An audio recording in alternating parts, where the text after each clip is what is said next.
Financial stumbling blocks happen to the best of us, especially when the economy hits a rough patch. But fear not, because we have someone who's ready to guide us to victory.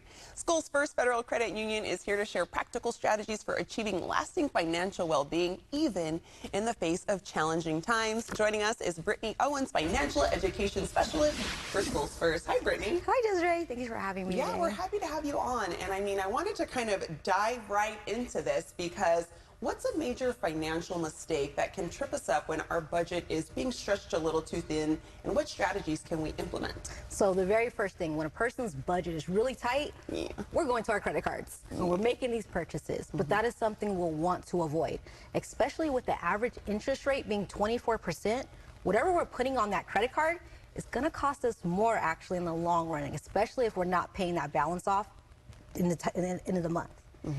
Another thing, if we're realizing that with our credit card, we're putting our everyday expenses, our gas, our utilities, and our rent on our credit card, we'll want to stop doing that. We'll actually want to sit down, reassess our budget, and to see if there's anywhere we can save. There are a lot of free online calculators, but Schoolsfirst actually has a really cool calculator. It's called the Household Cash Flow. You're able to download this calculator, and you're going to see what's coming in, to your account. And then you're able to see if there's any wiggle room, any adjustments you can make to your budget.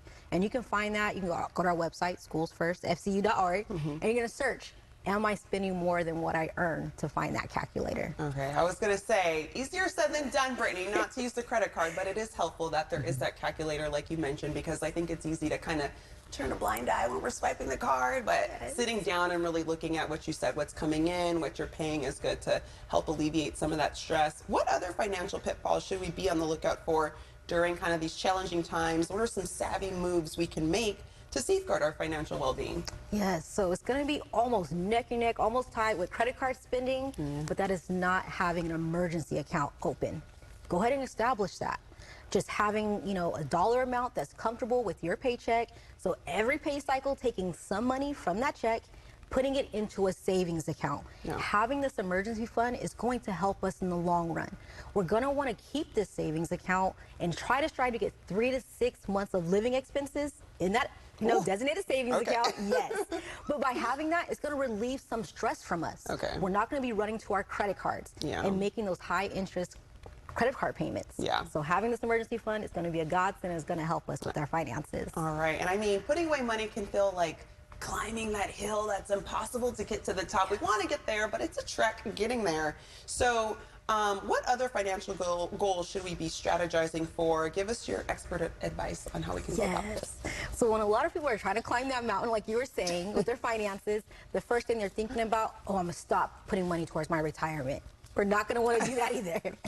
We're still going to want to try to put at least the minimum monthly payment towards our retirement. So if our employer is sponsoring, like employer is sponsored retirement account, if they're matching, try to put the same amount in, the minimum amount. And if your job does not have that available, look to maybe opening a traditional IRA or a Roth IRA to help you with your finances and your financial freedom in the future. Okay, that's good to know. Are there other maneuvers people can make to achieve financial wellness during these kind of tough times? Yeah, this one's kind of outside of the box. Not a lot of people think about this, but actually checking your credit report. Because people are like, well, I'm not using my credit on the day-to-day basis. But we actually are. We're looking at loans and credit cards, and if we have a lower credit score, our interest rates are going to be a lot higher.